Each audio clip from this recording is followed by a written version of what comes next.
नमस्कार, हर खबर देख रहे हैं आप और मैं हूं आपके साथ गौरव राजेंद्र। बुलेटिन की शुरुआत बड़ी खबर के साथ करते हैं। बड़ी खबर हरिद्वार से है, जहां जयराम आश्रम पहुंचे सीएम पुष्कर सिंह धामी। ब्रह्मलीन संत देवेंद्र स्वरूप ब्रह्मचारी की श्रद्धांजलि सभा में शामिल हुए सीएम पुष्कर सिंह धामी। जयराम आश्रम अध्यक्ष ब्रह्मस्वरूप ब्रह्मचारी ने किया स्वागत। कैबिनेट मंत्री सौरभ बहुगुणा भी रहे मौजूद।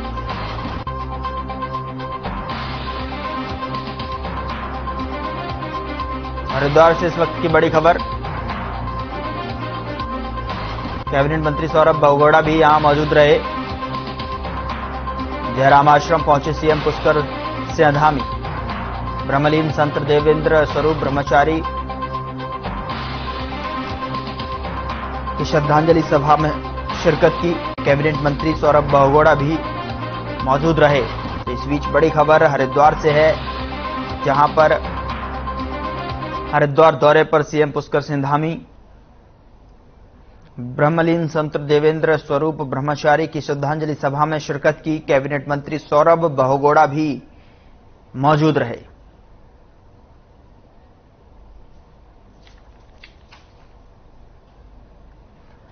अगली खबर का रुख करते हैं। उत्तराखंड के सीएम पुष्कर सिंह धामी ने युवाओं के भविष्य को देखते हुए बड़ा बयान दिया है। मुख्यमंत्री ने कहा है कि वर्तमान में 12,000 पदों पर भर्तियां प्रक्रिया शुरू होनी थी, जिसमें समूह ग के 7,000 पदों पर अधीनस्थ चयन आयोग के माध्यम से भर्ती होनी थी। बता दें कि लोक सेवा आयोग अभी तक क और ख के पदों पर भर्ती परीक्षा कराता है, जबकि समूह ग की भर्ती अधीनस्थ चयन आयोग द्वारा की जाती है। लेकिन भर्ती अधीनस्थ चयन आयोग की परीक्षाओं में लगातार हुई धांधलियों को देखते हुए अब समूह ग की भर्ती परीक्षाएं भी लोक सेवा आयोग द्वारा ही कराए जाने पर विचार चल रहा है।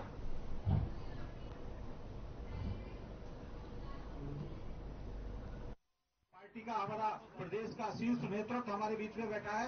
7,000 पद इस समय बिल्कुल उनको अधीनस्थ सेवा चयन आयोग से होना था, लेकिन इन स्थितियों के कारण से वहां पर विलंब हो सकता है, उन भर्तियों में कोई देरी हो सकती है। इसलिए हम लोगों ने ये निर्णय लिया है कि हम एक प्रस्ताव लेकर अपने मंत्रिमंडल में ला रहे हैं। जो भी अहर्ताएं अधीनस्थ सेवा चयन आयोग में होती हैं, उन्हीं अहर्ताओं को बरकरार रखते हुए समूह लोगों की जो भर्तियां हैं वो हम लोक सेवा आयोग या जो भी सक्षम संस्था है उस संस्था से करवाएंगे। उसके पीछे हेतु हमारा ये है कि हमारे जो भाई बहन हैं, हमारे बेटे बेटियां हैं, हमारे जो परीक्षार्थी हैं भविष्य में जिनको भाग लेना है, उनकी परीक्षाओं में कोई विलंब न हो और जो रोजगार पाने की तलाश में अपनी आशा लगाए हुए हैं उनकी आशा निराशा में न बदले। इसलिए हमने पूरा एक प्रावधान किया हुआ है कि जल्दी से जल्दी हम ये भर्तियां करवाएं। चंपावत में टनकपुर चंपावत राष्ट्रीय राजमार्ग पर आईटीबीपी जवानों को ले जा रही एक बस अनियंत्रित होकर 10 से 15 फीट नीचे पहाड़ी ढलान में गिर गई। गनीमत यह रही कि बस पहाड़ी के ढलान पर पेड़ों में फंसने की वजह से वहीं रुक गई, जिनको चलती पुलिसकर्मियों और स्थानीय लोगों की मदद से बस से निकाला गया। इस हादसे में जवानों को मामूली चोटें आई हैं, जिनको चलती में प्राथमिक उपचार के लिए उपचार दिया गया। इस बस में आईटीबीपी के 12 जवान सवार थे, जो बनबसा आईटीबीपी कैंप से पिथौरागढ़ आईटीबीपी कैंप जा रहे थे।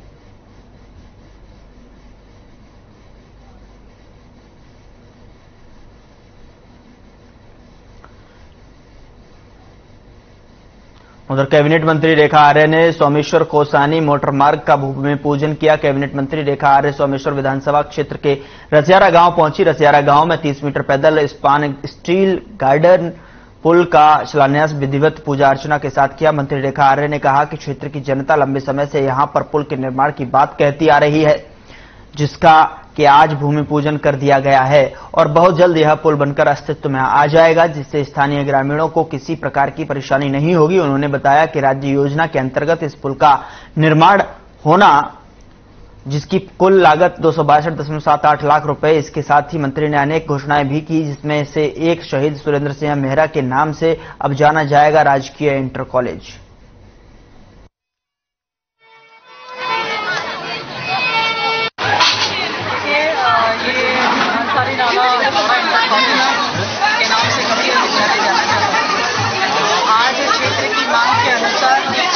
विद्यालय का नाम माननीय मुख्यमंत्री जी के आशीर्वाद से स्वर्गीय शहीद प्रेम सिंह मेहरा जी के नाम पर विद्यालय का नाम जो है वो आज रखा गया है। उसका नामकरण हुआ है, बेटे की भावनाओं का सम्मान हुआ है, शहीद का सम्मान।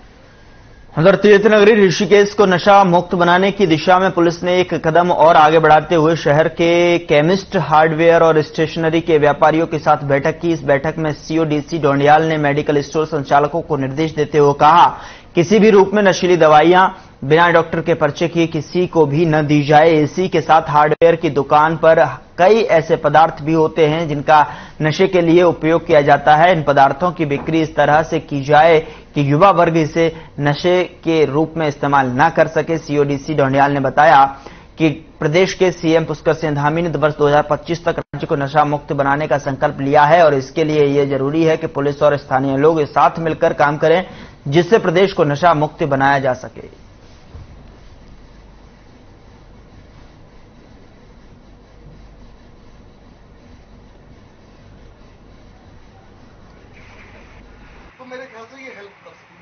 और कैसे कैसे हम इसे रोक सकते हैं, इस नशे की प्रवृत्ति को, उसके संबंध में बताया गया कि आप अपने मेडिकल हॉल में या हार्डवेयर की दुकान में या बुक सेलर की दुकान में जो व्हाइटनर, जो एडेसिव, जो दवाइयाँ लेने के लिए आते हैं और उनका उनसे मतलब नहीं होता और आप उसको भली भांति जानते हैं, तो उसको कैसे आप मना करेंगे और कैसे आप उसकी सूचना पुलिस को देंगे।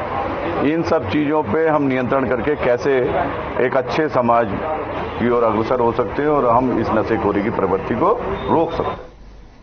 उत्तराखंड प्रमुख वन संरक्षक विनोद सिंघल ने वन विभाग के वरिष्ठ अधिकारियों के साथ लालकुआ के वन अनुसंधान केंद्र का निरीक्षण किया और इसे विश्व की सबसे सर्वश्रेष्ठ औषधीय वाटिका बताते हुए प्रदेश के लोगों से इसका फायदा लेने की अपील की। मुख्य वन संरक्षक अनुसंधान संजीव चतुर्वेदी ने कहा कि इस नर्सरी में प्रदूषण की रोकथाम करने वाले पौधे भी लगाए गए हैं, जिससे प्रदूषण को कम किया जा सके।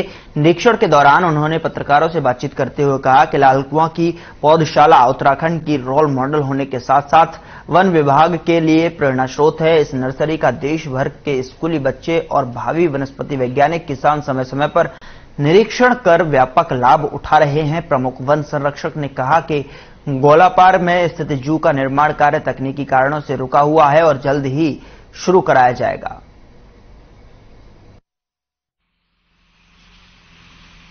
में है हम यहाँ पे स्कूल के बच्चों को, और आज हमने ये भी निर्णय लिया है कि जितने भी हमारे फॉरेस्ट के पूरे प्रदेश में जो स्टाफ है, जो भेषज संघ से जुड़े हुए लोग हैं, और उनकी एक्सपोजर विजिट यहाँ पे कराई जाए ताकि उन सबको भी पता चले कि यहाँ पे क्या क्या हो रहा है, क्योंकि बहुत कुछ हो रहा है बट हम अपने स्टाफ और जनता तक भी इसको पहुंचाना है ताकि इसका लाभ ले सकें। जिला अल्मोड़ा के भिकियासैंण में दलित नेता जगदीश चंद्र के हत्या को लेकर पूर्व राज्यसभा सांसद प्रदीप टम्टा ने प्रदेश सरकार पर जुबानी हमला करते हुए कहा कि इतनी बड़ी घटना में प्रदेश के सीएम का एक भी बयान न आना दुर्भाग्यपूर्ण है।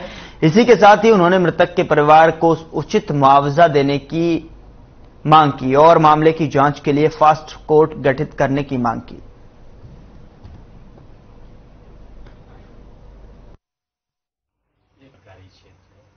घटना को लेकर एक तो अभी भी मेरी मांग है कि राज्य के मुख्यमंत्री को उत्तराखंड में बढ़ते हुए दलितों की उत्पीड़न की घटनाएं बढ़ रही हैं, उसका सामूहिक रूप से इनकी घटना की निंदा करनी चाहिए और आज तक उन्होंने इस घटना पर कोई वक्तव्य नहीं दिया है, इसलिए उनको प्रदेश की जनता से और विशेष इसका शिल्पकार वर्ग से माफी, दलित वर्ग से माफी भी मांगनी चाहिए। उधर अल्मोड़ा में चल रहे प्रसिद्ध नंदा देवी मेले का सुनंदा की डोला यात्रा के साथ मेले का समापन किया गया।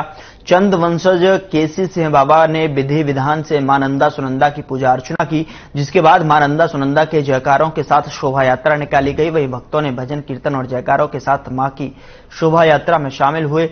शोभा यात्रा नंदा देवी मंदिर, लाला बाजार, बंसल गली, माल रोड होते हुए डेढ़ योड़ी पोखर तक पहुंची, जहां तल्ला महल से पुरोहितों ने मां की शोभा यात्रा की आरती उतारी, जिसके बाद मां का डोला सीढ़ी बाजार, कचहरी बाजार होते हुए दुगल खोला में स्थित डोबा नौला में पहुंचा, जहां पर मां नंदा सुनंदा की मूर्ति का विसर्जन किया गया। इसी के साथ ही अल्मोड़ा का ऐतिहासिक नंदा देवी मेला संपन्न हो गया।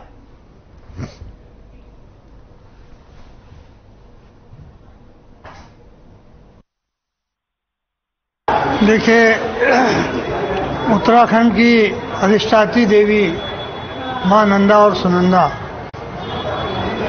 का आज डोला जो है उनकी शोभा यात्रा निकल रही है और इस मौके पर जो है तमाम अलग अलग स्थानों से, दूर दूर स्थानों से लोग यहाँ पर आए हुए हैं और ये हमारा एक ऐतिहासिक सांस्कृतिक मेला है। पहले ये व्यापारिक मेला भी होता था लेकिन उसमें थोड़ा सा कमी आई है, लेकिन संस्कृति के क्षेत्र में ये मेला बहुत आगे बढ़ा है।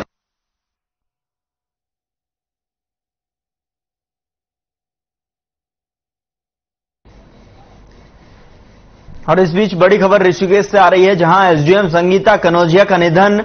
लक्सर की एसडीएम रह चुकी हैं संगीता कनौजिया। 4 महीने पहले हादसे में हुई थी घायल। एम्स ऋषिकेश में चल रहा था इलाज। सीएम धामी ने एसडीएम संगीता के निधन पर जताया दुख। बड़ी खबर इस वक्त की आप टेलीविजन स्क्रीन पर देख पा रहे हैं। ऋषिकेश से बड़ी खबर है, एम्स ऋषिकेश में इलाज चल रहा था। सीएम धामी ने एसडीएम संगीता के निधन पर दुख जताया है। एसडीएम संगीता कनौजिया का निधन। लक्सर की एसडीएम रह चुकी हैं संगीता कनौजिया। 4 महीने पहले हादसे में हुई थी घायल। एम्स ऋषिकेश में चल रहा था इलाज। सीएम धामी ने एसडीएम संगीता के निधन पर दुख जताया है। तो बड़ी खबर ऋषिकेश से आप देख रहे हैं। लक्सर की एसडीएम रह चुकी हैं संगीता कनौजिया। 4 महीने पहले हादसे में हुई थी घायल। खबर का रुख करते हैं शक्ति फार्म टैगोर नगर के दुर्गा मंदिर प्रांगण में आंगनवाड़ी कार्यकर्ताओं ने शपथ ग्रहण की और कहा कि बच्चों को कुपोषण मुक्त करने के लिए बच्चों व उनकी मां को समय पर आंगनवाड़ी से सहायता प्रदान की जाएगी। सितारगंज सुपरवाइजर ने बताया कि पीएम की तरफ से एक योजना चलाई गई है, जिसके तहत गर्भवती महिलाओं को 5,000 रुपए की आर्थिक सहायता दी जाती है ताकि वो अपना ध्यान अच्छी तरह से रख सकें। इसी के साथ मेले का आयोजन कर स्टॉल भी लगाई जाती हैं, जिसमें महिलाओं को पोषण युक्त भोजन के बारे में जानकारी दी जाती है।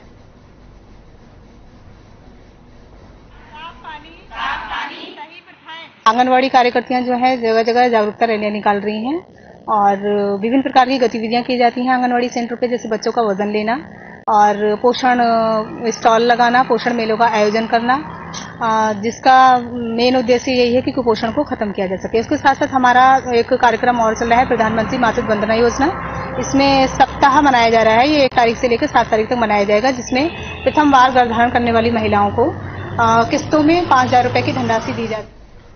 उधर हल्द्वानी में टैक्सी यूनियन के शपथ ग्रहण समारोह का आयोजन किया गया। इस समारोह में हल्द्वानी के विधायक सुमित हृदेश ने शिरकत की। टैक्सी यूनियन के अध्यक्ष ने बताया कि सन 2017 के बाद अब टैक्सी यूनियन को काफी दिक्कतों का सामना करना पड़ रहा है, जिसमें मुख्य रूप से टैक्सी पार्किंग और बाहरी टैक्सी चालकों के आने से जिले के टैक्सी चालकों को भारी नुकसान हो रहा है। यूनियन के गठन के बाद इस दिशा में कार्य किया जाएगा ताकि स्थानीय चालकों को राहत मिल सके। समारोह में मौजूद विधायक सुमित हृदेश ने कहा कि टूरिज्म के लिए टैक्सी चालक सबसे बड़ी कड़ी हैं और इनकी परेशानी का हल निकालना बेहद जरूरी है। उन्होंने प्रदेश सरकार और परिवहन विभाग पर टैक्सी चालकों के उत्पीड़न करने का आरोप लगाते हुए कहा कि वह चालकों की परेशानी को विधानसभा में भी उठाएंगे। टैक्सी यूनियन का शपथ ग्रहण समारोह तस्वीरों में देख सकते हैं हल्द्वानी से, जहां पर टैक्सी चालकों की समस्या पर चर्चा की गई और साथ ही साथ उन्हें आश्वासन दिलाया गया कि टैक्सी चालक जो है एक यहां की व्यवसाय की जो है कड़ी हैं और उनकी समस्या को विधानसभा में भी वो उठाएंगे।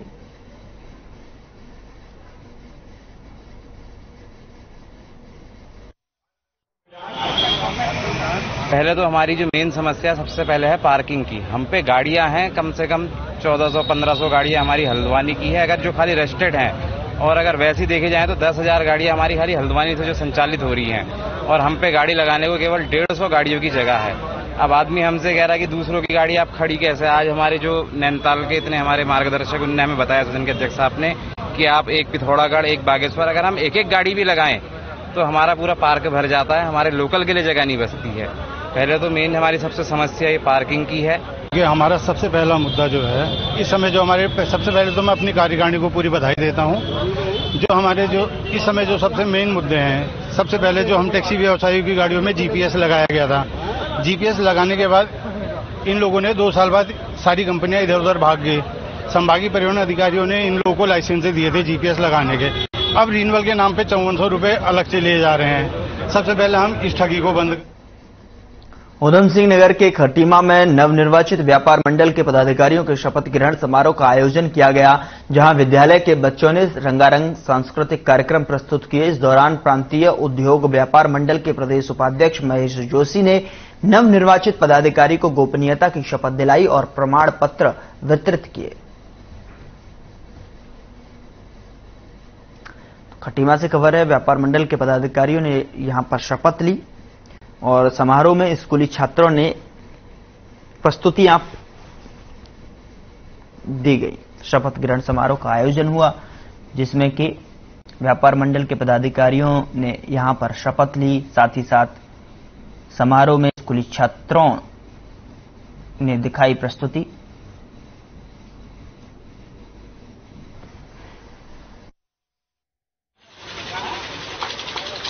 लगभग 400 निर्वाचित इकाइयाँ हैं जो पूरे उत्तराखंड में कार्यरत हैं।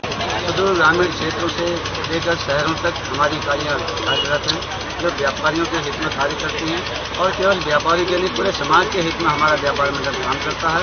पदाधिकारियों एवं सभी व्यापारियों बहुत बहुत धन्यवाद। और जिस आशा के साथ उन्होंने हमको चुना है उसी करिए दूसरी व्यापारी के साथ। अगली खबर का रुख करते हैं। राजधानी देहरादून में स्मार्ट सिटी के कार्यों की धीमी रफ्तार पर भले ही सरकार के मंत्री और विधायक नाराज हो रहे हों, लेकिन स्मार्ट सिटी के अधिकारियों को उससे कोई फर्क नहीं पड़ता है। स्मार्ट सिटी की सीईओ और देहरादून की जिलाधिकारी सोनिका ने कहा कि उनके द्वारा सरकार से कुछ और समय मांगा गया है, क्योंकि बरसात के चलते सड़कों पर पेचवर्क का कार्य नहीं किया जा सकता है और यही पेचवर्क का अधूरा कार्य इन दिनों जनता के लिए मुसीबत बन रहा है। लेकिन जैसे ही बरसात खत्म होगी, सड़कों पर बने गड्ढों का भरने का काम तेजी से किया जाएगा। सीईओ सोनिका ने कहा कि स्मार्ट सिटी के ज्यादातर काम देहरादून में पूर्ण हो चुके हैं, सिर्फ सड़कों से जुड़े हुए काम बचे हुए हैं, जिन्हें बरसात के बाद जल्द ही पूरा कर लिया जाएगा।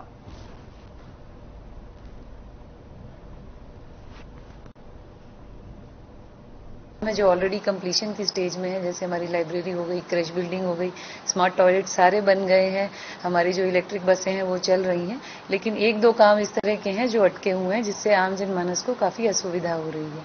उसी एक क्रम में कल जो बैठक हुई थी, क्योंकि बरसात का सीज़न है, हमने सर से भी टाइम मांगा था कि जैसे ये बरसात थोड़ी कम होती है तो हम अकॉर्डिंगली जितने भी हमारे रोड्स पे गड्ढे हैं या जो भी असुविधा लोगों को हो रही है उसका समाधान तत्काल करें। खटीमा तहसील के पुन्नापुर में सरकारी विद्यालय में नशे की हालत में शिक्षा में पाए गए तहसीलदार ने नशे की हालत में शिक्षक को सरकारी अस्पताल ले जाकर मेडिकल जांच कराया।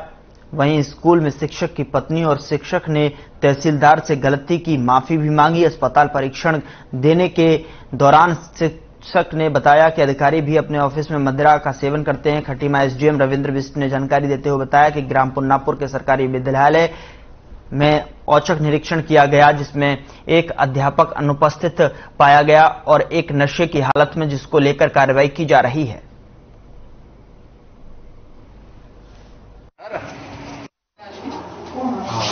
जहां पर एक कुल 2 अध्यापक कार्यरत हैं, जिसमें से एक अध्यापक एब्सेंट था और दूसरा अध्यापक सुखदेव राणा सिंह नाम का व्यक्ति, वो ड्रंक कंडीशन में था। तो इसकी जब हमें सूचना मिली तो मैं तहसीलदार को मौके पर भेजा और पाया गया कि वो वास्तव में ड्रंक कंडीशन में था।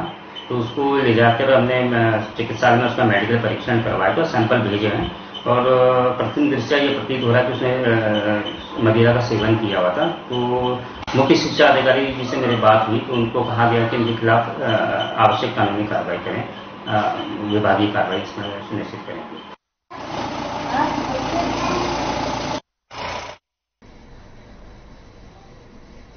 उधर सिंगल यूज प्लास्टिक के खिलाफ चल रहे अभियान के क्रम में प्रशासन की टीम ने कालाडूंगी रोड कमलवा गांजा स्थित रिलायंस मार्ट में छापेमारी की और भारी मात्रा में प्रतिबंधित सिंगल यूज प्लास्टिक बरामद किया, जिसके बाद कार्रवाई के दौरान मुख्य नगर आयुक्त पंकज उपाध्याय, नगर मजिस्ट्रेट ऋचा सिंह, तहसीलदार संजय कुमार सहायक, नगर आयुक्त गौरव भसीन और निगम कर्मचारी मौजूद रहे।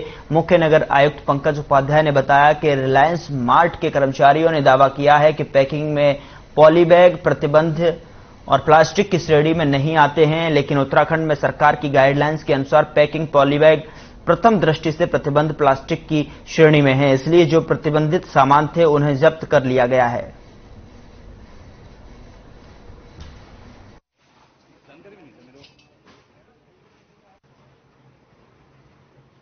इस समय नगर निगम की टीम के साथ नगर आयुक्त साहब खुद यहाँ पर मौजूद हैं, पुलिस की भी टीम है और छापेमारी का अभियान पॉलीथीन के विरुद्ध चलाया जा रहा था, जिसमें रिलायंस मॉल में काफी कुछ बहुत ही ज्यादा लगभग ये एक ट्रक के लगभग इनके पास पॉलीथीन है, जिसमें से कुछ पर QR कोड है, बाकी पे अंकित नहीं है। इसके लिए पोल्यूशन बोर्ड की टीम को भी यहीं बुलाया गया है और जितना भी प्रतिबंधित है उसे जब्त किया जा रहा है और आगे की कार्रवाई है वो नगर निगम की टीम के द्वारा यहाँ पे की जा रही है। कि पैकिंग मटेरियल और जो होम डिलीवरी के लिए जो इस्तेमाल कर रहे हैं बड़े बड़े थैले, जिसको कि आप देख पा रहे हैं नीले रंग का है, हरे रंग का है, व्हाइट कलर का है, इस पर इन्होंने दावा किया है कि यह उनको अनुमानित श्रेणी का है। हमने अभी PCB के अधिकारियों को भी बुला लिया है। हमारी नज़र में जो उत्तराखंड की गाइडलाइंस है उसके हिसाब से प्रतिबंधित श्रेणी में है।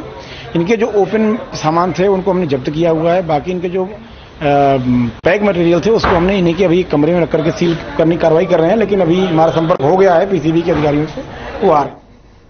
उधर काशीपुर में खनन माफियाओं का बोलबाला है, इन्हें खाकी का बिल्कुल भी खौफ नहीं है। आए दिन सरेआम किसी को भी लाठी डंडों धारदार हथियारों से हमला कर लहूलुहान कर देते हैं। ऐसा ही एक मामला काशीपुर के विजयनगर नई बस्ती से सामने आया है, जहां खनन माफियाओं ने एक परिवार पर धारदार हथियारों से हमला कर दिया। बता दें कि हमले में घायल हुए लोगों की स्थिति नाजुक बताई जा रही है। हालांकि घायलों को हायर सेंटर रेफर कर दिया गया है, लेकिन पीड़ित परिवार ने सरकार और प्रशासन से इंसाफ की गुहार लगाई है।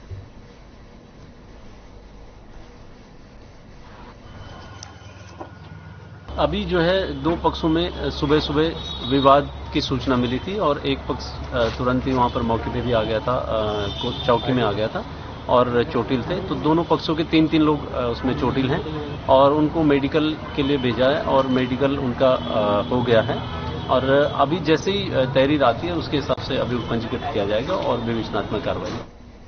खबर हरिद्वार से है, जहां गोविंदपुर में पुलिस प्रशासन को गाड़ियों के काटने की सूचना मिली। सूचना मिलते ही पुलिस टीम मौके पर पहुंची। SP सिटी स्वतंत्र कुमार, CO सदर बहादुर सिंह चौहान और कोतवाली रानीपुर इंचार्ज रमेश सिंह तनवार ने 5 गोदामों पर छापेमारी की। SP सिटी स्वतंत्र कुमार ने कहा कि मौके पर मिली गाड़ियों की जांच की जा रही है। अगर कोई भी गतिविधियां गलत पाई जाती हैं तो गोदामों में लिप्त सभी व्यक्तियों पर मुकदमा दर्ज कर सख्त कार्रवाई की जाएगी।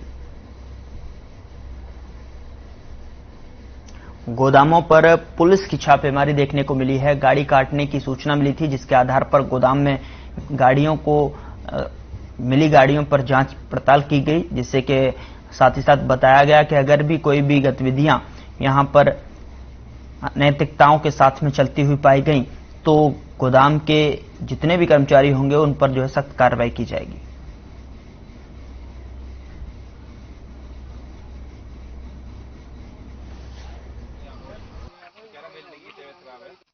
यहाँ पे ये सूचना मिली थी कि अवैध गाड़ियों का कटान होता है। इस सूचना पे जब हम यहाँ पे 5 गोदाम पे एक साथ रेड डाले हैं पर्याप्त सुरक्षा बल लेके, तो यहाँ पे गाड़ियाँ मिली। अब इनको तस्दीक किया जा रहा है कि ये गाड़ियाँ इनके पास कहाँ से आई और इनके जो ओनर्स हैं उनको भी तस्दीक किया जा रहा है। जो इन गोदाम के मालिक हैं जिन्होंने किराए पे दिया है उनसे भी पूछताछ की जाएगी और अगर इसमें सत्यता पाई जाती है तो इनके खिलाफ मुकदमा पंजीकृत करके आवश्यक। उधर नशे के खिलाफ चलाए जा रहे अभियान के तहत रायवाला थाना पुलिस ने 7.85 ग्राम स्मैक के साथ एक फैक्ट्री कर्मचारी को गिरफ्तार किया है। आरोपी पहले भी स्मैक बिक्री करने का आरोप में जेल की हवा खा चुका है। पुलिस ने आरोपी को न्यायालय में पेश किया, जहां कोर्ट के आदेश पर पुलिस ने आरोपी को फिर जेल भेज दिया है। रायवाला थाना पुलिस के मुताबिक पूरे राज्य में न नशा करूंगा न करने दूंगा अभियान शुरू किया गया है। इस अभियान के तहत पुलिस ने हरिद्वार देहरादून मार्ग स्थित छिद्दरवाला में वाहनों की चेकिंग की। इस दौरान देहरादून की ओर से आ रहे एक लोडर वाहन को पुलिस ने चेकिंग के लिए रोका, जहां तलाशी लेने पर ड्राइवर के कब्जे से स्मैक बरामद हुई।